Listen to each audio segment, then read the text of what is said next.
Rainbow allrounder exterior paint, বাংলাদেশের আবহাওয়া উপযোগী একমাত্র পেইন্ট। আমন্ত্রণ নিউজ 24 সংবাদে আপনাদের সঙ্গে আছি আমি শেখ জায়েদ। দেখছিলেন শিরোনাম, এবার বিস্তারিত। শুরুতে বাজেট নিয়ে আমাদের নিয়মিত আয়োজন প্রাক বাজেট রিপোর্ট।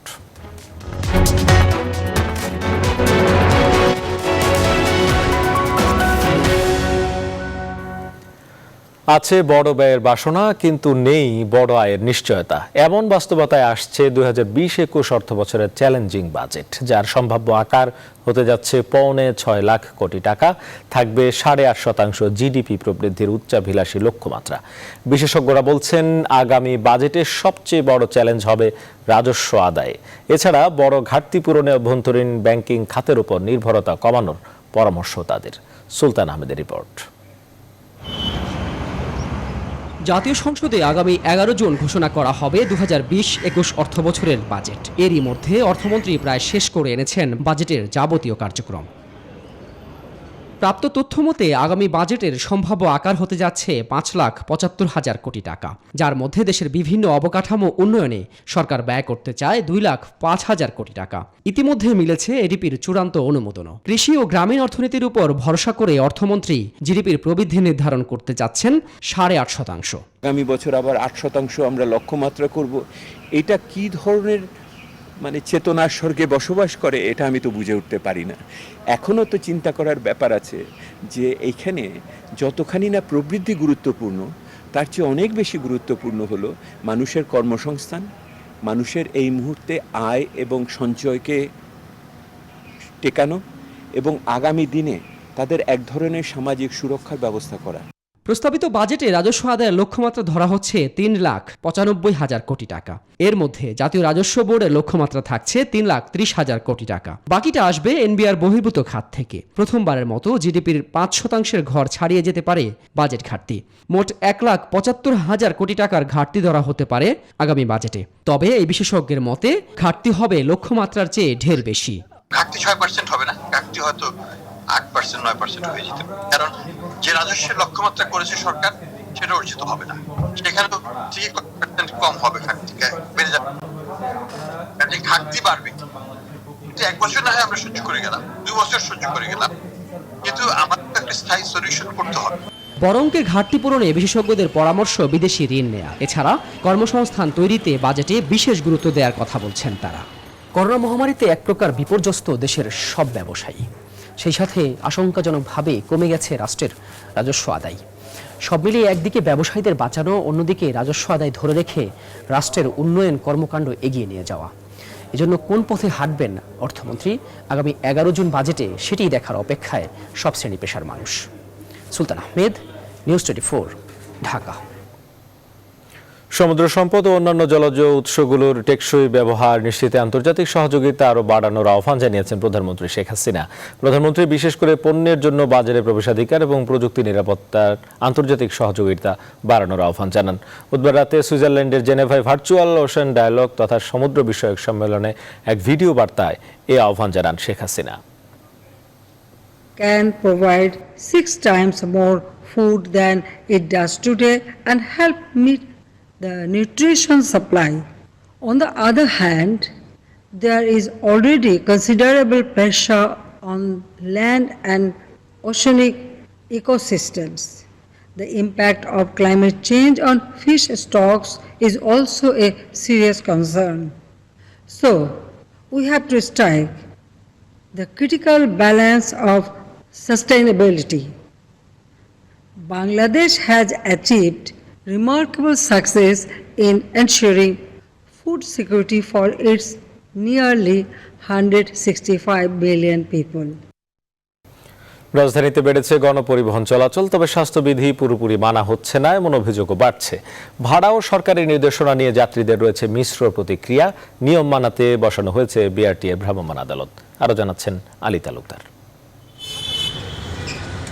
করোনায় ঝুঁকি কমাতে গণপরিবহনের চালক ও সহকারীকে বলা হয়েছে স্বাস্থ্যবিধি মেনে চলতে। মুখে মাস্ক, হাতে গ্লাভস আর যাত্রী ওঠার ক্ষেত্রে যা মানা হচ্ছে না পুরোপুরি। গণপরিবহনের ওঠার সময় যাত্রীদের হাতে হ্যান্ড স্যানিটাইজারের বিপরীতে দেয়া হচ্ছে জীবাণুনাশক ডেটল মিশ্রিত পানি। যাত্রীদের শরীর স্পর্শ করেও তুলতে দেখা গেছে অনেক গণপরিবহন। তবে 2টি আসনে একজন যাত্রী আর নির্ধারিত ভাড়া আদায়ের ক্ষেত্রে পাওয়া যায়নি কোনো অভিযোগ। আগে দিতাম 100 টাকা এয়ারপোর্ট তরিতে, অন্যান্য 160 টাকা। 2 ঘন্টা পর পর নতুন করে হ্যান্ড স্যানিটাইজার ব্যবহার করা হইতেছে এবং পুরা গাড়ি স্প্রে করা হইতেছে। ভাড়া আগে 40 টাকা ছিল, ওই 60% বৃদ্ধিতে যেটা হওয়ার কথা যৌক্তিকভাবে 65 টাকা নিচ্ছে। আর স্বাস্থ্যবিধি মেনেই আমাদের গাড়িতে উঠাইছে, আর লোকজন বেশি উঠাচ্ছে না। এদিকে কতটা নিয়ম মানা হচ্ছে তা নজরদারি করতে অভিযান পরিচালনা করেছে বিআরটি এর নির্বাহী ম্যাজিস্ট্রেট। স্যানিটাইজার রাখা কিংবা ড্রাইভার কন্ট্রাক্টর দ্বারা হাতে গ্লাভস পরছেন কিনা বা মুখে মাস্ক রাখছেন কিনা এই বিষয়গুলো এনশিওর করার চেষ্টা করছি। বেশিরভাগই দেখেছি যে আছে, খুব কম 1-2 হয়তোবা। তো তাদের ক্ষেত্রে সরাসরি আমরা তখন হয়তো কোথাও থেকে এখানে পাওয়া যাচ্ছে, তারা আমাদেরকে এনে দেখাচ্ছেন, করছেন, তারপরে আমরা তাদেরকে ছাড়ছি। করোনা ভাইরাস থেকে বাঁচতে গণপরিবহনে চলাচলে রয়েছে নির্দেশনা। আলী তালুকদার, নিউজ 24, ঢাকা।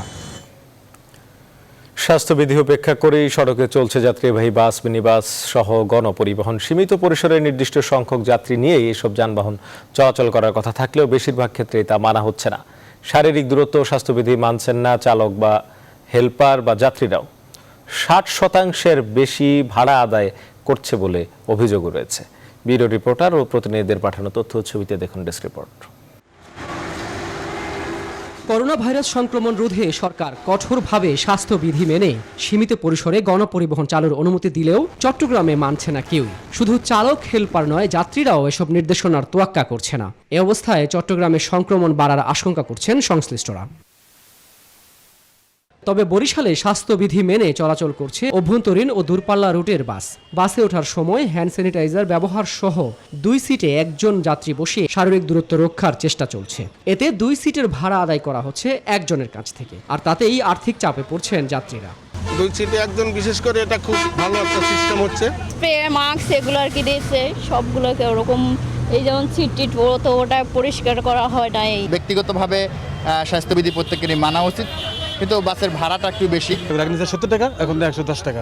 সংশ্লিষ্টরা বলছেন সরকার নির্ধারিত বর্ধিত ভাড়া নিচ্ছেন তারা, অতিরিক্ত ভাড়া আদায় হচ্ছে না। যাত্রীদের মাস্ক পরতে বলতে আছি, তারপরে যে এই মানে স্প্রে দিতে আছি, হ্যান্ড স্যানিটাইজার দিতে আছি। ভাড়া আমরা সরকারি বিধি অনুযায়ী যখন 60% বৃদ্ধি করা হয়েছে, সেখানে 60% বৃদ্ধি অনুযায়ী যে ভাড়াটা আসে সেই ভাড়াটাই নিচ্ছি। একই চিত্র যশোরে। এখানে 18টি রুটে যান চলাচল করছে।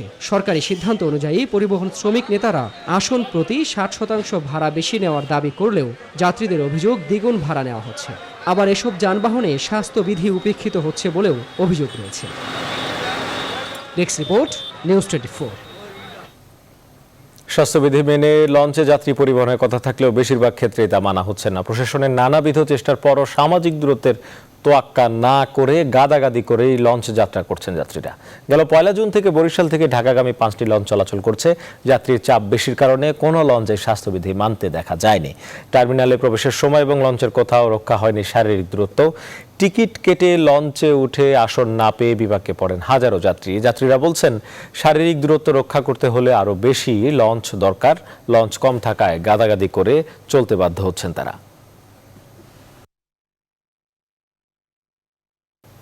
গণপরিবহনে অতিরিক্ত ভাড়া আদায়কারীদের বিরুদ্ধে কঠোর ব্যবস্থা নিতে Bangladesh road transport authority BRT এর প্রতি নির্দেশনা দিয়েছেন সড়ক পরিবহন ও সেতুমন্ত্রী ওবায়দুল কাদের। বুধবার নিজের সরকারি বাসভবন থেকে মেট্রো রেল প্রকল্পের কর্মকর্তাদের সাথে ভিডিও কনফারেন্সে যুক্ত হয়ে এই নির্দেশনা দেন তিনি। সময় বলেন, জনগণের স্বাস্থ্য সচেতনতা বৃদ্ধিতে প্রধানমন্ত্রী ও আওয়ামী লীগ সভাপতি শেখ হাসিনা নেতাকর্মী ও জনপ্রতিনিধিদের 5টি নির্দেশনা প্রতিপালনের আহ্বান জানিয়েছেন। একটি দল সার্কাসের হাতির মতো সমালোচনার বৃত্তেই আবর্তিত হচ্ছে। সংকট হাসিনা সরকার সম্ভাবনার রূপ দিতে কাজ করছে অবিরাম, নিরলস। আর বিএনপি সংকটকে পুঁজি করে রাজনৈতিক ফায়দা লুটতে চায়, এটা তাদের কার্যক্রমে ইতিমধ্যে পরিষ্কার হয়ে উঠেছে। আইসিইউ সংকটের কারণে ক্রিটিক্যাল করোনা রোগীদের চিকিৎসা সেবা ঝুঁকিতে পড়েছে। রাজধানীতে করোনা নির্ধারিত হাসপাতালগুলোতে জটিল রোগীদের সেবা দিতে রীতিমতো হিমশিম খাচ্ছে। খালি থাকছে না আইসিইউ শয্যা। এদিকে 46 জেলায় করোনা হাসপাতালে নেই আইসিইউ সুবিধা। আর রাজধানীর বাইরে কিডনি সমস্যা থাকা করোনা রোগীর ডায়ালিসিস সেবা নেই। বিস্তারিত আরো জানাচ্ছেন হাসান পারভেজ। বিশ্ব স্বাস্থ্য সংস্থার বিশ্লেষণ, করোনা রোগীদের 15% তীব্র উপসর্গ দেখা দেয়, 5% রোগীর অবস্থা হয় জটিল। এই 20% অনেকেরই আইসিইউ সেবার পাশাপাশি দরকার হয় ভেন্টিলেটর। সারা দেশে করোনা নির্ধারিত হাসপাতালগুলোই শয্যা আছে 13,984টি। এর মধ্যে আইসিইউ শয্যা আছে মাত্র 399টি। এগুলোর মধ্যে ঢাকায় আছে 218টি।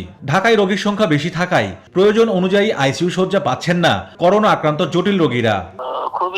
খুবই চাপ। এখন আমাদের এখানে ভেতরে অনেকগুলো ক্রিটিক্যাল পেশেন্ট আছে যেগুলোকে আমরা সাপোর্ট দিতে পারতেছি না। বিকল্পভাবে হিউজ পরিমাণে অক্সিজেন দিয়া স্টেবল হ্যান্ডেল করতেছি প্রায়োরিটি বেসিস। ভর্তি যারা আছে তাদের মধ্যেও অনেকে খারাপ আছে, আইসিইউতে যেতে পারলে ভালো হতো, কিন্তু বেড থাকা না এগুলো যেতে পারছে না। তার মধ্যে প্রায়োরিটি বেসিসে যাদের বেশি খারাপ তাদের ওখানে নিয়ে হচ্ছে। স্বাস্থ্য অধিদপ্তরের তথ্য বলছে, রাজধানীর বাইরে 46টি জেলায় করোনা রোগীদের জন্য আইসিইউ সুবিধা নেই। ঢাকা বিভাগের 13 জেলার মধ্যে 6 জেলায় আইসিইউ শয্যা নেই। চট্টগ্রাম বিভাগে 11 জেলার মধ্যে 9 জেলায় নেই আইসিইউ। ময়মনসিংহ বিভাগে 4 জেলার মধ্যে 3 জেলায়, বরিশাল বিভাগে 6 জেলার মধ্যে 5 জেলায়, সিলেট বিভাগে 4 জেলার মধ্যে 3 জেলায়, রাজশাহীতে 8 জেলার মধ্যে 6 জেলায়, খুলনায় 10 জেলার মধ্যে 8 জেলায় এবং রংপুরে 6 জেলায় নেই আইসিইউ।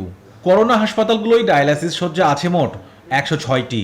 রাজধানীর বাইরে কোনো করোনা হাসপাতালে ডায়ালাইসিসের সুযোগ নেই। দেশে আক্রান্ত রোগীর সংখ্যা বাড়লেও আইসিইউ সুবিধা বাড়েনি, যা ভবিষ্যতে করোনা চিকিৎসার জন্য জটিল পরিস্থিতি তৈরি হতে পারে।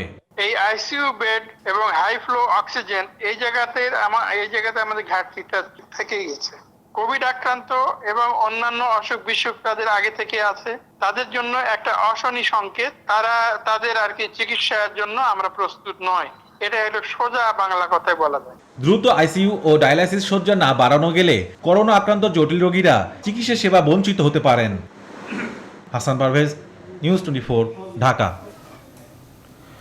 50টির বেশি শয্যা বিশিষ্ট দেশের সকল সরকারি বেসরকারি হাসপাতালে পৃথক করোনা ইউনিট চালুর নির্দেশের পেরিয়ে গেছে 10 দিন। তবে এখনও হাতে গোনা কয়েকটি বেসরকারি হাসপাতালে দেয়া হচ্ছে করোনা রোগীদের চিকিৎসা। প্রাইভেট মেডিকেল অ্যাসোসিয়েশন বলছে, নন কোভিড জটিল রোগীদের নিয়ে বিপাকে পড়েছে বেশ কিছু বেসরকারি হাসপাতাল। রিশাদ হাসানের রিপোর্ট। 24 মে দেশে 50 শয্যার অধিক সকল হাসপাতালে আলাদা করোনা ইউনিট চালুর নির্দেশ দেয় স্বাস্থ্য মন্ত্রণালয়। নির্দেশনার 10 দিন পেরিয়ে গেলেও মাত্র কয়েকটি বেসরকারি হাসপাতাল ছাড়া বাকিরা এখনো শুরু করেনি করোনা রোগীদের চিকিৎসা। স্বাস্থ্য অধিদপ্তরের কাছে বেসরকারি হাসপাতালগুলোর বিষয়ে জানতে চাইলে মাত্র কয়েকটি বেসরকারি হাসপাতালের নাম পাওয়া যায়, যার বাইরে প্রস্তুতি নিয়েছে আর মাত্র 2টি বেসরকারি মেডিকেল কলেজ। কোভিড-19 পজিটিভ পেশেন্টের জন্য আমাদের কিন্তু ঢাকা শহরে ডেডিকেটেড হাসপাতাল আছে, সরকারি ও বেসরকারি পর্যায়ে আছে। বেসরকারির মধ্যে যেমন আছে আনোয়ার খান মডার্ন, হলি ফ্যামিলি, তারপর স্বাধীনতা ফাউন্ডেশন, রিজেন্ট হাসপাতাল, এগুলোর মধ্যে বেসরকারি পর্যায়ে আছে। অথচ প্রাইভেট মেডিকেল কলেজ অ্যাসোসিয়েশনের অধীনে অন্তত 69টি বেসরকারি হাসপাতাল রয়েছে। তবে কেন এখনো প্রস্তুত নয় তারা, এমন প্রশ্ন ছিল সংগঠনটির সভাপতির কাছে। অলমোস্ট সবাই কিন্তু ব্যবস্থা নিচে, শুধু 2-1টা বা কিছু ক্ষেত্রে যেটা বললাম যে জটিল রোগী আছে সেইখানে একটু সমস্যা এবং আমরা যেটা বলছি হেলথ মিনিস্ট্রিকে যে এই বিষয়টাকে গভীরভাবে আরো পর্যালোচনা করা দরকার। ওনারাও কিন্তু এই বিষয় নিয়ে চিন্তা করতেছে। স্বাস্থ্য মন্ত্রণালয়ের এই নির্দেশ জারির সময় দেশে করোনা রোগীর সংখ্যা ছিল 36,000-এর বেশি, যা এরই মধ্যে ছাড়িয়ে 55,000। রিশাদ হাসান, নিউজ 24, ঢাকা। দেশে করোনা আক্রান্ত 55,000 ছাড়ালো। নতুন করে করোনা শনাক্ত হয়েছে 2,695 জনের। গত 24 ঘন্টায় আরও 37 জনের প্রাণহানিতে মোট মৃতের সংখ্যা দাঁড়িয়েছে 746 জন। স্বাস্থ্য অধিদপ্তরের নিয়মিত অনলাইন ব্রিফিংয়ে এসব তথ্য জানানো হয়। তারা আরও জানায়, গত 24 ঘন্টায় সারা দেশে নমুনা পরীক্ষা হয়েছে 12,510টি। 24 ঘন্টায় পরীক্ষা করা হয়েছে 12,510টি নমুনা এবং এ পর্যন্ত নমুনা পরীক্ষা করা হয়েছে 3,45,583টি। যা নমুনা পরীক্ষা করা হয়েছে তাতে শনাক্ত হয়েছে 2,695 জন এবং এ পর্যন্ত শনাক্ত 55,140 জন। শনাক্তের হার 21.54%। গত 24 ঘন্টায় সুস্থ হয়েছে 470 জন, এ পর্যন্ত সুস্থ 11,590 জন। শনাক্ত বিবেচনায় সুস্থতার হার 21.02%। গত 24 ঘন্টায় মৃত্যুবরণ করেছেন 37 জন এবং এ পর্যন্ত মৃত্যুবরণ করলেন 746 জন। অর্থনীতির চাকা সচল রাখতে বিশ্বের সিংহভাগ দেশে লকডাউন খুলে দিলেও থেমে নেই মৃত্যুর মিছিল। বিশ্বজুড়ে মোট মৃতের সংখ্যা ছাড়িয়েছে 3,83,000-এর বেশি। এখন পর্যন্ত আক্রান্ত হয়েছেন 64,97,171 জন। গেল কয়েকদিনে যুক্তরাষ্ট্রের মৃত্যুর সংখ্যা কিছুটা কমে এলেও মঙ্গলবার আবারও মারা গেছেন 1,134 জন। দেশটিতে মোট মৃত্যু দাঁড়ালো 1,08,000-এ। এর উপর বিভিন্ন অঙ্গরাজ্যে কৃষ্ণাঙ্গ হত্যা নিয়ে বিক্ষোভ সমাবেশে করোনা সংক্রমণ আরও বাড়বে বলে আশঙ্কা করা হচ্ছে। এদিকে দ্রুত হারে সংক্রমণ বাড়ায় দ্বিতীয় স্থানে উঠে এসেছে ব্রাজিল। দেশটিতে গেল 24 ঘন্টায় বিশ্বের সবচেয়ে বেশি মৃত্যুর ঘটনা ঘটেছে।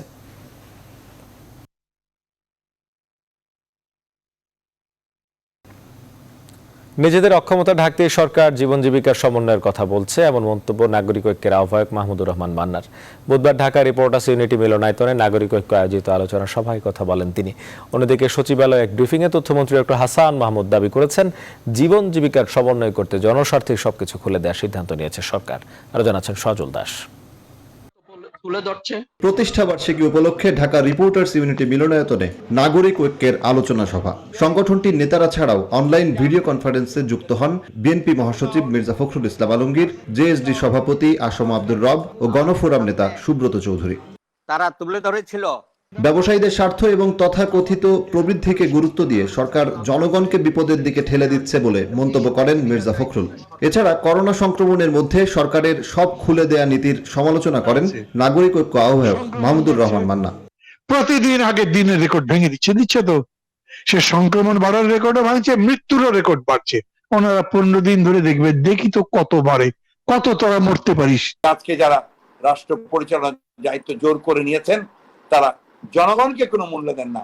তাদের কাছে অনেক বেশি মূল্য হচ্ছে ব্যবসার, তাদের কাছে অনেক বেশি মূল্য হচ্ছে তাদের সকল প্রবৃদ্ধি বাড়ানোর।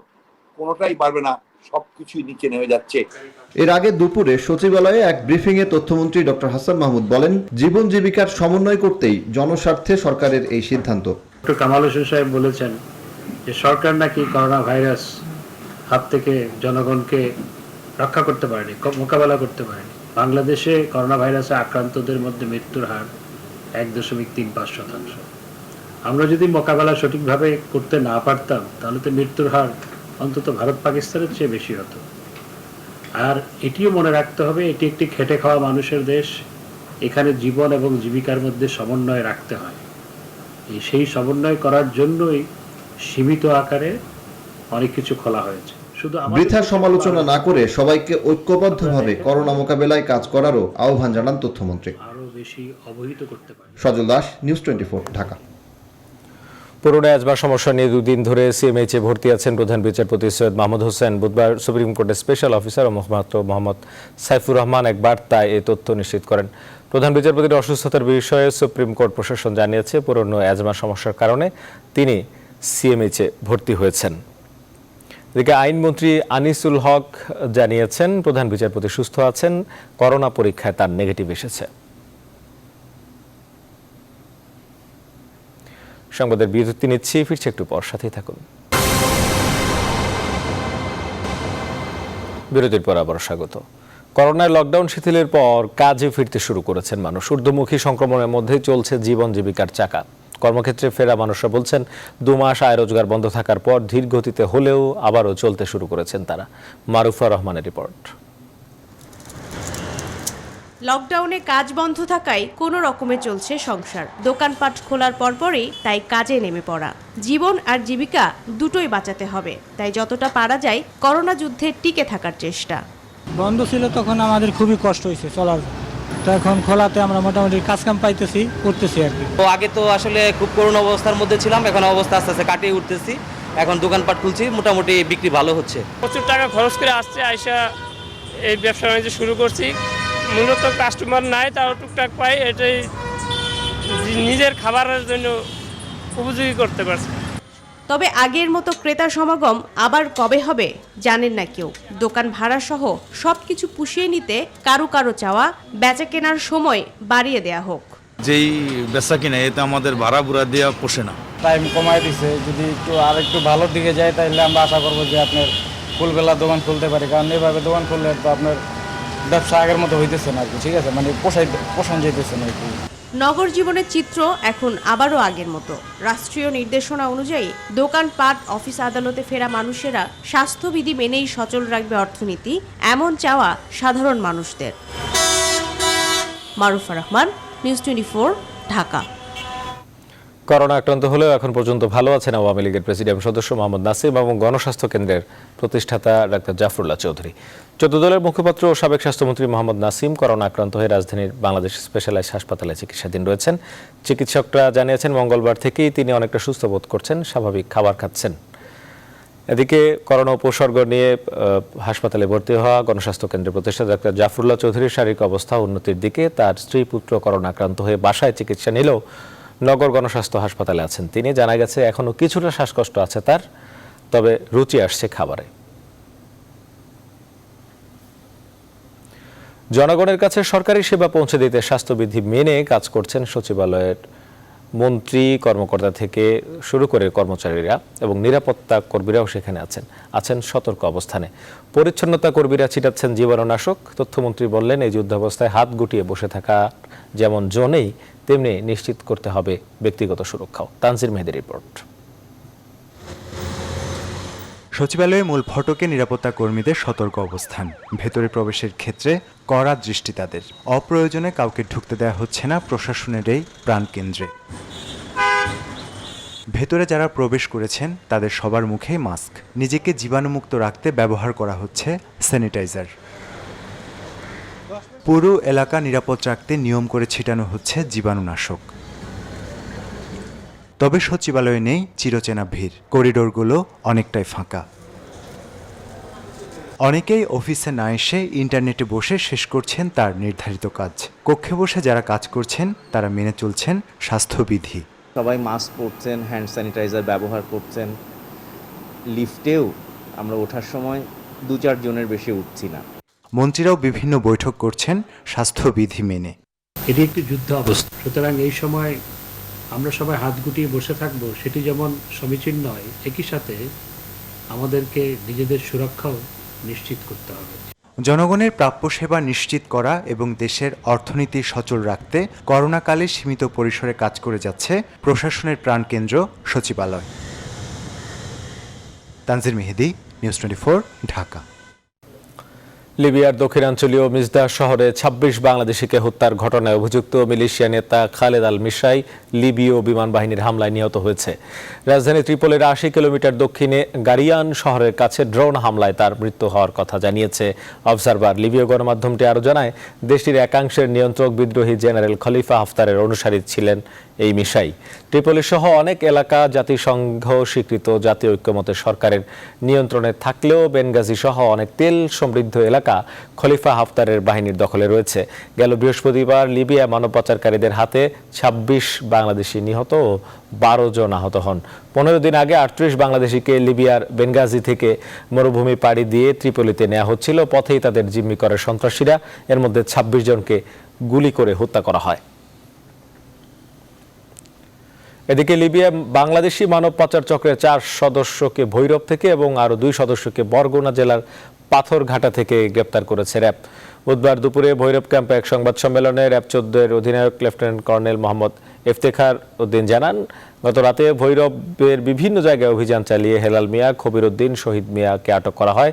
তদন্তের স্বার্থে একজনের পরিচয় প্রকাশ করেনি র্যাব।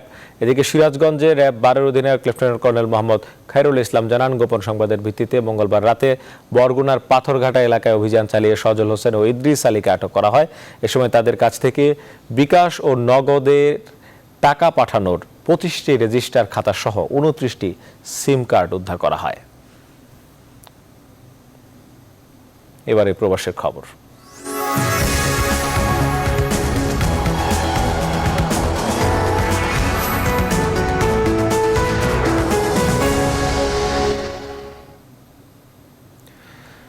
ইতালির ভেনিস থেকে করোনা ভাইরাস পরিস্থিতির সর্বশেষ অবস্থা জানিয়েছেন প্রবাসী সাংবাদিক নাজমুল হোসেন। বেড়েছে বিপর্যস্ত ইতালি, দেশটিতে কমছে মৃত্যুর সংখ্যা। ভ্রমণ নিষেধাজ্ঞা তুলে দেওয়া হচ্ছে বুধবার 3 জুন থেকে। এর ফলে বিভিন্ন দেশের পর্যটকেরা আসতে পারবেন ইতালিতে। এদিকে বুধবার থেকে ইতালির অন্য অঞ্চলের জনগণ অন্য আরেক অঞ্চলে যেতে পারবেন। এ সময় ভাইরাস সংক্রমণ নিয়ন্ত্রণ রাখতে পরিস্থিতি নজরে রাখছে জাতীয় স্বাস্থ্য সংস্থা। করোনা বিপর্যয় কাটিয়ে ক্রমে সেই আগের কর্মচাঞ্চল্যে ফিরে যেতে শুরু করছে ইতালি। মঙ্গলবার 2 জুন ইতালি প্রজাতন্ত্র দিবসের দিনে করোনা ভাইরাসে আক্রান্ত হয়েছেন 318 জন এবং প্রাণ হারিয়েছেন 55 জন। এ নিয়ে দেশটিতে করোনা ভাইরাসের মোট প্রাণ হারিয়েছেন 33,530 জন। গুরুতর অসুস্থ হয়েছেন 408 জন। দেশটিতে এখনো চিকিৎসাধীন রোগীর সংখ্যা রয়েছে 39,893 জন। মঙ্গলবার সুস্থ হয়ে বাড়ি ফিরেছেন 737 জন। মোট সুস্থ হয়ে বাড়ি ফিরেছেন 1,60,092 জন বলে জানিয়েছেন নাগরিক সুরক্ষা সংস্থার প্রধান এনজেলো বুরেল্লি। তিনি বলেন, জনগণকে সুরক্ষা দিতে ইতালি সরকার করোনা মোকাবিলায় সর্বোচ্চ চেষ্টা অব্যাহত রেখেছে। দিনে দিনে আক্রান্ত ও মৃত্যুর সংখ্যা কমতে থাকায় করোনা থেকে খুব শীঘ্রই মুক্তির আশা দেখছে ইতালির 6 কোটি জনগণ। এদিকে ইতালির পর্যটন নগরী ভেনিস আশপাশের শহরের পর্যটকদের পদচারণায় মুখরিত হচ্ছে। লোকসমাগম হলেও স্থানীয় ব্যবসায়ীরা এখনো হতাশায় দিন পার করছেন। বার রেস্টুরেন্টে অল্প করে বেচাকেনা হলেও পর্যটকদের আকৃষ্ট করার পণ্যগুলো বিক্রি হচ্ছে না। ফলে প্রবাসী বাংলাদেশিদের ব্যবসা নাই বললেই চলে। তবুও প্রবাসী বাংলাদেশিরা আশা করছেন আগামী 2-1 মাসের মধ্যেই কিছুটা পরিস্থিতি স্বাভাবিক হলে তাদের কিছুটা ক্ষতির সম্মুখীন থেকে মুক্তি লাভ করবেন।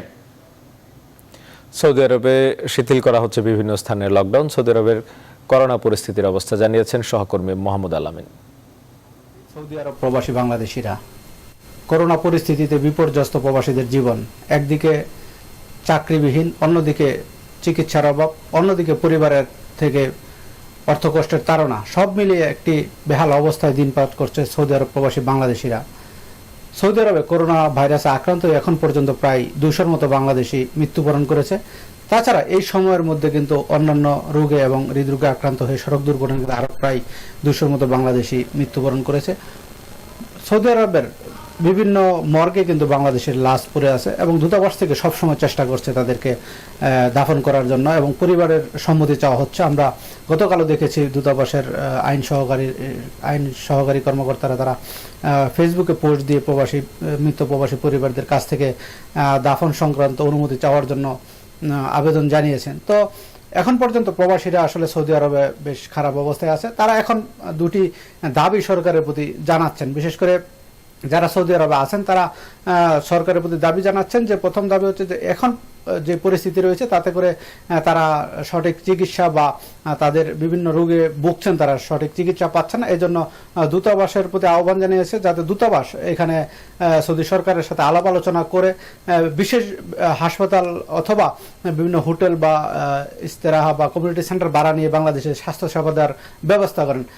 আরেকটি পক্ষ বলছে যে প্রবাসীরা এখানে আসলে অনেকদিন যাবৎ চাকরি না থাকার কারণে অর্থ কষ্টে রয়েছে, তারা অসুস্থ থাকার পরেও অর্থ সংকটে থাকার কারণে তারা চিকিৎসা পাচ্ছেন না এবং অনেক প্রবাসীরা আসেন যারা দেশে যাওয়ার জন্য উদ্গ্রীব হয়ে আছেন, তাদেরকে বিশেষ ফ্লাইটে দেশে ফেরানোর জন্য সরকারের প্রতি দাবি জানিয়েছে। তারা বলছেন যে এই পরিস্থিতিতে সৌদি আরবে বসে থাকার চাইতে দেশে গেলে হয়তোবা পরিবার পরিজন বা আত্মীয় স্বজনের মাধ্যমে তারা চিকিৎসা নিয়ে অর্থনৈতিক সহযোগিতা নিয়ে তারা চিকিৎসা নিয়ে ভালো থাকতে পারবেন।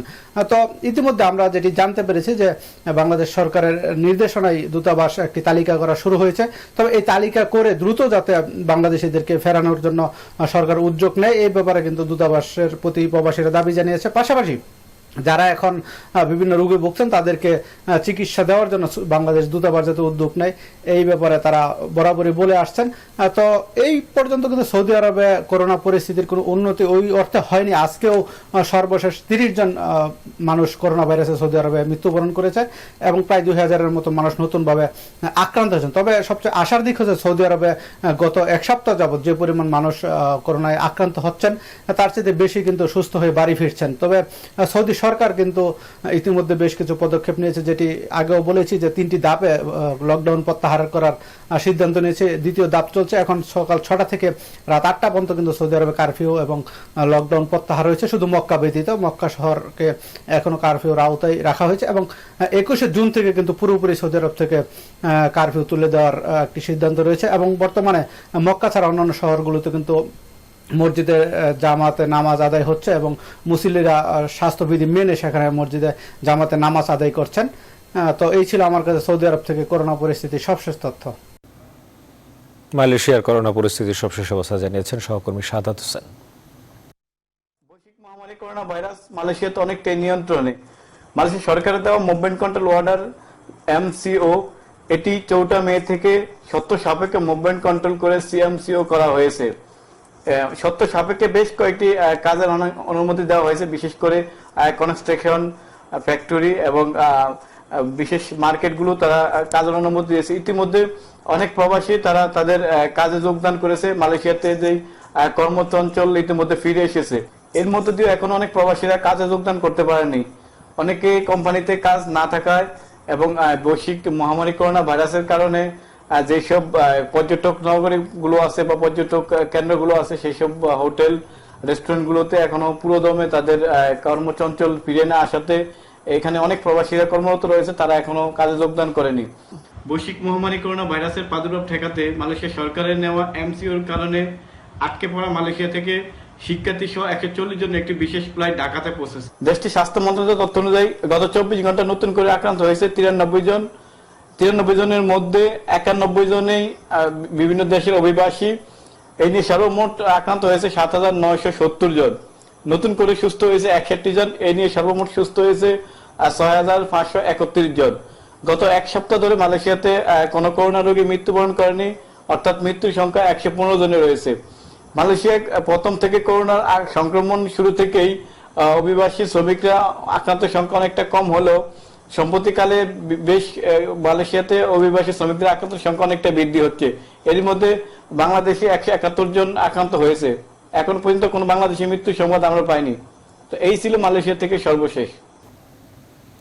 40,000-এর ঘর পার হয়েছে যুক্তরাজ্যে করোনা ভাইরাসের প্রাণহানি। সেখানকার সর্বশেষ অবস্থা জানিয়েছেন সহকর্মী আসম মাসুম। করোনায় মারা গেছেন 358 জন এবং আক্রান্ত হয়েছে নতুন করে 1871 জন। সবচেয়ে উল্লেখযোগ্য খবর হচ্ছে যে যেভাবে মানুষজনের মৃতের সংখ্যা কমে আসছে তার পাশাপাশি কিন্তু মানুষের আক্রান্তের সংখ্যা উল্লেখযোগ্য হারে কমছে এবং ইতিমধ্যে এখন পর্যন্ত ব্রিটেনে মৃতের সংখ্যা প্রায় 40,000-এর কাছাকাছি পৌঁছেছে, কিন্তু গত এক সপ্তাহ ধরে সেটি ক্রমান্বয়ে কমছে এবং সবচেয়ে আশার খবর হচ্ছে যে উল্লেখযোগ্যভাবে আক্রান্তের সংখ্যাও কমছে।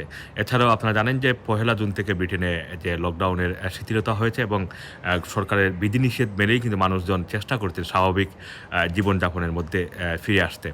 এছাড়া আজকে ব্রিটেনে যে হাইড পার্ক, ব্রিটেনের সবচেয়ে বড় পার্ক এবং ঐতিহাসিক হাইড পার্ক, যেখানে ব্রিটেনের যত ধরনের আন্দোলন সংগ্রাম বলেন, স্বাধিকার আন্দোলন বা যে কোনো ধরনের দাবি আদায়ের ক্ষেত্রে এই হাইড পার্কেই মানুষজন জড়ো হন। সেখানে কিন্তু আজকে যে নিউ ইয়র্কে ফ্লয়েড নামে একজন যে কৃষ্ণাঙ্গ হত্যার প্রতিবাদে আজকে 15,000-এরও বেশি মানুষজন সেখানে বিক্ষোভ সমাবেশ করেছেন এবং তারা এই হত্যার প্রতিবাদ জানিয়েছেন এবং এতে কিন্তু ব্রিটেনের অনেক বড় বড় সেলিব্রিটি তারাও কিন্তু এতে অংশ নিয়েছেন এবং সেখান থেকে একজনকে গ্রেফতারের খবর আমরা পেয়েছি, যিনি একজন টেলিভিশন উপস্থাপিকাকে উগ্র মন্তব্য করেছিলেন অথবা আক্রমণের চেষ্টা করেছিলেন। এরকম একটা অভিযোগের কারণে একজনকে গ্রেফতার করা হয়েছে। তো আজকে পর্যন্ত ব্রিটেনে এটি হচ্ছে সর্বশেষ খবর। মানুষজন চেষ্টা করছেন স্বাভাবিক জীবনযাপনের মধ্যে ফিরে আসতে এবং ব্রিটেনের গভর্নমেন্টের যে বিধিনিষেধ সেগুলো মেনেই কিন্তু মানুষজন তাদের কর্মজীবন বা তাদের বাহিরের জীবন, যেটা গত 2 মাস অন্তত লকডাউন ছিল, সেখান থেকে স্বাভাবিক জীবনযাত্রায় ফিরে আসার চেষ্টা করছেন। মধ্যপ্রাচ্যের দেশ বাহরাইনে করোনা ভাইরাসে আরও এক বাংলাদেশি প্রবাসীর মৃত্যু হয়েছে। এছাড়া বাহরাইনে অবস্থানরত প্রবাসী বাংলাদেশি যারা রয়েছেন, জরুরি ভিত্তিতে যাদের দেশে ফেরা প্রয়োজন তাদের জন্য বিমানের ব্যবস্থা করছে দেশটিতে বাংলাদেশের যে দূতাবাস রয়েছে সেই দূতাবাস। বিস্তারিত জানিয়েছেন প্রবাসী সাংবাদিক একরাম টিটো। বাহরাইনের সরকারের স্বাস্থ্য মন্ত্রণালয় দেওয়ার তথ্য মতে দেশটিতে মৃত্যুজন অদৃশ্য এই করোনা ভাইরাসে নতুন করে আক্রান্ত হয়েছে 263 জন। এই নিয়ে দেশটিতে মোট আক্রান্তের সংখ্যা দাঁড়িয়েছে 12,574 জন। নতুন করে এক বাংলাদেশে মৃত্যুবরণ করা, এখানে মৃত্যুর সংখ্যা দাঁড়িয়েছে মোট 20 জন। এর মধ্যে বাংলাদেশিদের আক্রান্তের সংখ্যা ছিল 700 তার মধ্যে 4 জন মৃত্যুবরণ করেছেন বাংলাদেশে এ পর্যন্ত। তার মধ্যে 3 জনই রয়েছেন চাঁদপুর জেলা। বাহরাইন সরকার প্রথম থেকে জনজীবন সচল এবং কোভিড-19 নিয়ন্ত্রণের লক্ষ্য নিয়ে এগোচ্ছিলেন। প্রথম দিকে ভালোভাবেই নিয়ন্ত্রণ করলেও গত 27শে মের পর থেকেই দিন দিন বৃদ্ধি পাচ্ছে আক্রান্তের সংখ্যা এবং তার সাথে পাল্লা দিয়ে বেড়ে চলছে মৃত্যুর সংখ্যা। 27শে মার্চ সেদিন জনজীবন স্বাভাবিক করে দিয়েছিলেন। তার পূর্বে আংশিক কিছু লকডাউন ছিলেন। ইতিমধ্যে এই পরিস্থিতিতে অনেক বাংলাদেশি এখানে এই কোভিড-19-এর বর্তমান এই পরিস্থিতিতে বেকার, অসহায় এবং কর্মহীন হয়ে পড়েছেন এবং অনেকে অসুস্থ হয়ে এখানে অসহায় জীবনযাপন করতেছেন। তারা দেশে ফিরতে চান। দীর্ঘদিন থেকে বাংলাদেশ দূতাবাসে তারা আবেদন করে আসছিলেন। তাদের আবেদনের প্রেক্ষিতে বাংলাদেশ দূতাবাস ইতিমধ্যে একটি উদ্যোগ গ্রহণ করেছেন।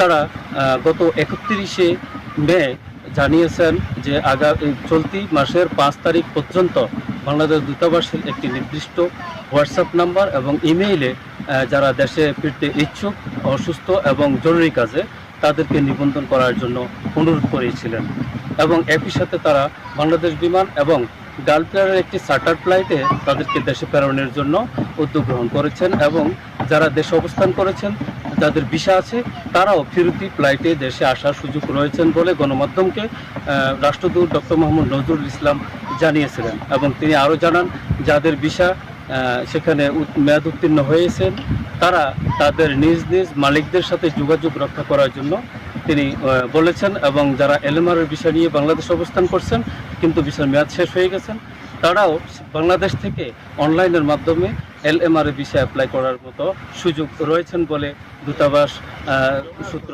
জানিয়েছেন। তো বাহরাইন থেকে আজকের মতো এই ছিল আমার কাছে সর্বশেষ তথ্য। এবার জানবো স্পেনের পরিস্থিতি, সেখানকার সর্বশেষ অবস্থা জানিয়েছেন প্রবাসী সাংবাদিক ইসমাইল হোসেন রায়হান। মৃত্যুর সংখ্যা শূন্যতে নামার পর প্রধানমন্ত্রী দেশটির সকল নাগরিককে অনুরোধ জানিয়েছেন যাতে দ্বিতীয়বারের মতো করোনা ভাইরাস আবার সংক্রমণ না করতে পারে সেদিকটি লক্ষ্য রাখার জন্য সকলকে মাস্ক ব্যবহার করতে তিনি জোর আহ্বান জানিয়েছেন এবং কি তিনি বলেছেন যে যদি সকলে মিলে চেষ্টা করে তাহলে হয়তোবা এই ভাইরাসটি দ্বিতীয়বার সংক্রমিত হবে না। যদি দ্বিতীয়বার এই ভাইরাসটি সংক্রমিত হয় তাহলে স্বাস্থ্য বিভাগ কিন্তু এটিকে মোকাবেলা করতে এখনো পর্যন্ত প্রস্তুত না এবং এটিকে মোকাবেলা করতে গিয়ে কিন্তু অর্থনৈতিক এবং স্বাস্থ্য বিভাগ দুটি কিন্তু ব্যাপক ক্ষতিগ্রস্ত হবে বলে ধারণা করা হচ্ছে। বিগত 200 বছরে কিন্তু স্পেনে এমন আশঙ্কাজনকভাবে কিন্তু অর্থনৈতিক ধস নামেনি। এখন যেটি দেখা যাচ্ছে বেকারত্বের সংখ্যা প্রতিদিনই বাড়ছে, আক্রান্তের সংখ্যা এখনো প্রতিদিন আক্রান্ত হলেও মৃত্যুর সংখ্যা কিন্তু আমরা শূন্যতে নেমে আসতে দেখেছি এবং বাংলাদেশের মৃত্যুর সংখ্যা এখনো পর্যন্ত 3ই আছে, তবে আক্রান্তের সংখ্যা কিন্তু 4% ছাড়িয়ে গেছে। ইতিমধ্যে বাংলাদেশ সরকার পররাষ্ট্র মন্ত্রণালয় এবং কি প্রবাসী কল্যাণ মন্ত্রণালয়ের পক্ষ থেকে স্পেনের যে দূতাবাস রয়েছে বাংলাদেশ দূতাবাস সেখানে কিন্তু 25 লক্ষ টাকা প্রদান করেছেন বাংলাদেশি অর্থে। এই অর্থটি প্রায় 900-ও অধিক মানুষের ভিতরে কিন্তু বন্টন করা হয়েছে বার্সেলোনা এবং মাদ্রিদ দোনো জায়গায় যে বাংলাদেশি বসবাসরত করোনা দুর্যোগে মানে ক্ষতিগ্রস্ত হয়েছে তাদের ভিতরে। তো আমরা যতটুকু দেখেছি যদি বাংলাদেশেও এভাবে সরকারের দেওয়া নির্দেশনাগুলো মেনে চলে তাহলেই কিন্তু বাংলাদেশ থেকে কোভিড-19 বা করোনা ভাইরাস সেটি কিন্তু সম্পূর্ণভাবে নির্মূল করা সম্ভব হবে বা এটিকে মোকাবেলা করতে যথেষ্ট হবে। বিশ্বের বড় বড় দেশগুলো কিন্তু এখন পর্যন্ত আমরা দেখেছি তারা করোনা ভাইরাস মোকাবেলা করতে কিন্তু হিমশিমি খাচ্ছে। সেক্ষেত্রে বাংলাদেশের যে চিকিৎসা ব্যবস্থা অথবা বাংলাদেশের যে ঘনবসতি সেখানে কিন্তু যদি জনগণ সদিচ্ছা এবং কি নিজের জীবনের প্রতি যদি নিজে যত্নশীল না হন, সচেতন না হন, অসচেতন হয়ে যদি চলাফেরা করেন তাহলে কিন্তু করোনা ভাইরাসটি বাংলাদেশে খুব দ্রুত ছড়িয়ে পড়বে। সংবাদে আবার বিরতি নিচ্ছি, ফিরছি একটু পর, সাথেই থাকুন।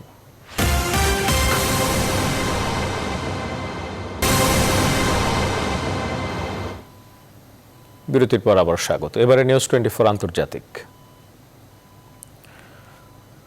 যুক্তরাষ্ট্রে পুলিশ হেফাজতে কৃষ্ণাঙ্গ জর্জ ফ্লয়েডের মৃত্যুর ঘটনা নিয়ে টানা 8ম দিনের মতো প্রতিবাদ অব্যাহত রয়েছে। 23টি অঙ্গরাজ্যে কারফিউ জারি করা হলেও তা ভেঙে নিউ ইয়র্ক, ওয়াশিংটন সহ বেশ কটি অঙ্গরাজ্যে বিক্ষোভকারীরা রাস্তায় নামলে মঙ্গলবার রাতে পুলিশের সঙ্গে বিক্ষোভকারীদের ব্যাপক সংঘর্ষ হয়। প্রেসিডেন্ট ট্রাম্পের সেনাবাহিনী মোতায়েনের ঘোষণার বিরুদ্ধে হোয়াইট হাউসের সামনে বিক্ষোভ করেছে আন্দোলনকারীরা। এছাড়া যুক্তরাষ্ট্রের বাইরে ইউরোপের বেশ কটি দেশে কৃষ্ণাঙ্গ অধিকারের জন্য এই লড়াইতে সমর্থন জানিয়ে বিক্ষোভ হয়েছে। নাহিদ জিয়ানের ডেস্ক রিপোর্ট। মার্কিন কৃষ্ণাঙ্গ নাগরিক জর্জ ফ্লয়েড হত্যাকাণ্ডের প্রতিবাদে এখনও বিক্ষোভে উত্তাল যুক্তরাষ্ট্র। বর্বরচিত এই হত্যাকাণ্ডের প্রতিবাদ জানাতে মঙ্গলবার 8ম রাতের মতো রাজপথে নামে হাজার হাজার মানুষ। 23টি অঙ্গরাজ্যের 40টি শহরে জারি করা কঠোর কারফিউ উপেক্ষা করেই রাজপথ দখল করে থাকে আন্দোলনকারীরা। পোর্টল্যান্ডে কয়েক হাজার বিক্ষোভকারী রাস্তায় মাটির উপর উপুড় হয়ে শুয়ে ফ্লয়েডের মৃত্যুর বিচারের দাবি করে। বিক্ষোভ দমাতে মোতায়েন করা হয়েছে পুলিশ ও ন্যাশনাল গার্ডের সদস্যদের। মঙ্গলবার রাতে নিউ ইয়র্কে বিক্ষোভকারীদের সঙ্গে ব্যাপক সংঘর্ষে জড়ায় পুলিশ। এ সময় শহরের বিভিন্ন দোকানপাটে লুটতরাজের ঘটনাও ঘটে। এছাড়া Los Angeles, Philadelphia, Atlanta, Oregon ও সিয়াটলেও বড় ধরনের প্রতিবাদ সমাবেশ ও মিছিল হয়েছে। এছাড়া বিভিন্ন স্থানে সংঘর্ষে 5 পুলিশ সদস্য গুলিবিদ্ধ হয়ে আহত হয়েছেন। মঙ্গলবার president Donald Trump white house থেকে হেঁটে নিকটবর্তী সেন্ট জনস এপিস্কোপাল গির্জায় শ্রাইন দেখতে যাবার ব্যবস্থা করতে সোমবার পার্কটিতে অবস্থান না বিক্ষোভকারীদের উপর চড়াও হয় পুলিশ। আর বিক্ষোভের মাঝে ট্রাম্পের চার্চে যাবার বিষয়টি সমালোচনা করেছে ওয়াশিংটন ক্যাথলিক আর্চবিশপ। এছাড়া বিক্ষোভ দমাতে সেনাবাহিনী মোতায়েনের বিষয়ে প্রেসিডেন্ট ট্রাম্পের ঘোষণার পরই 5টি অঙ্গরাজ্যের মেয়র দ্বিমত প্রকাশ করে জানিয়েছেন তারা রাজপথে সশস্ত্র মিলিটারি দেখতে চান না। যুক্তরাষ্ট্র ছাড়াও ইউরোপেও এই আন্দোলন ছড়িয়ে পড়েছে। ফ্রান্সের প্যারিসে 2016 সালে পুলিশের গুলিতে নিহত এক কৃষ্ণাঙ্গ ফরাসির বিচারের দাবিতে মঙ্গলবার আন্দোলনরত বিক্ষোভকারীদের উপর পুলিশ কাঁদানে গ্যাস ও লাঠিচার্জ করে। নাহিদ জিহান, নিউজ 24। ভারতের মুম্বাইয়ে প্রবল বেগে আছড়ে পড়েছে ঘূর্ণিঝড় নিসর্গ। বুধবার দুপুর 2টো নাগাদ পশ্চিম উপকূল বরাবর ধেয়ে আসা 4 মাত্রার ঘূর্ণিঝড় নিসর্গ ঘন্টায় 90 থেকে 100 কিলোমিটার বেগে আলিবাগে আছড়ে পড়ে। ঝড়ের তাণ্ডবে এর মধ্যে শহরের বিভিন্ন এলাকার গাছপালা উপড়ে গেছে। এর মধ্যে থানে, রায়গড়, রত্নগিরি এবং সিন্ধুদুর্গ এলাকায় হাই অ্যালার্ট জারি করা হয়েছে। করোনা রোগী সহ নিরাপদ স্থানে নেওয়া হয়েছে প্রায় 1 লাখ বাসিন্দাকে। নাহিদ জিয়ানের আরও একটি রিপোর্ট। প্রায় 100 বছরের বেশি সময় পর মুম্বাইতে আছড়ে পড়ল প্রবল শক্তিশালী একটি ঘূর্ণিঝড়। বুধবার স্থানীয় সময় দুপুর 2টা নাগাদ 4 মাত্রার ঘূর্ণিঝড় নিসর্গ আছড়ে পড়ে উপকূলীয় আলিবাগ অঞ্চলে। ভারতে পশ্চিম উপকূল বরাবর ধেয়ে আসা ঘূর্ণিঝড় ঘন্টায় 90 থেকে 100 কিলোমিটার বয়ে যায় বলে জানিয়েছে আবহাওয়া দপ্তর। প্রায় 3 ঘন্টা ধরে চলে এই ঝড়ের তাণ্ডব। ঘূর্ণিঝড়ের তাণ্ডবে এরই মধ্যে বেশ কটি অঞ্চলে বহু গাছপালা উপড়ে রাস্তা বন্ধ হয়ে গেছে। ভারী বৃষ্টিতে জলাবদ্ধতার সৃষ্টি হয়েছে অনেক এলাকায়। ঘূর্ণিঝড়ের কারণে 6 থেকে 10 ফুট পর্যন্ত জলোচ্ছ্বাস হতে পারে বলে উপকূলীয় এলাকায় সতর্কবার্তা জারি করা হয়েছে। ঝড়ের ক্ষতি থেকে বাঁচতে এরই মধ্যে মহারাষ্ট্র ও গুজরাটে করোনা রোগী সহ প্রায় 1 লাখ বাসিন্দাকে নিরাপদ স্থানে সরিয়ে নিয়ে যাওয়া হয়েছে। এ বিষয়ে প্রধানমন্ত্রী নরেন্দ্র মোদী টুইট বার্তায় ঝড়ের গতিবিধি পর্যবেক্ষণ করছেন বলে জানিয়েছেন এবং সংশ্লিষ্টদের প্রয়োজনীয় সব ধরনের সতর্কাবস্থা গ্রহণের আহ্বান জানিয়েছেন। এরই মধ্যে মহারাষ্ট্র এবং গুজরাট উপকূলবর্তী সম্ভাব্য ক্ষতিগ্রস্ত এলাকাগুলোতে জাতীয় দুর্যোগ মোকাবেলা বাহিনীর 30টি দল নামানো হয়েছে। প্রতিটি দলে রয়েছেন 35 জন কর্মী। নিবির আমিন, নিউজ 24। আর এই ছিল এখনকার সংবাদ আয়োজনে। এতক্ষণ সাথে থাকায় ধন্যবাদ সবাইকে।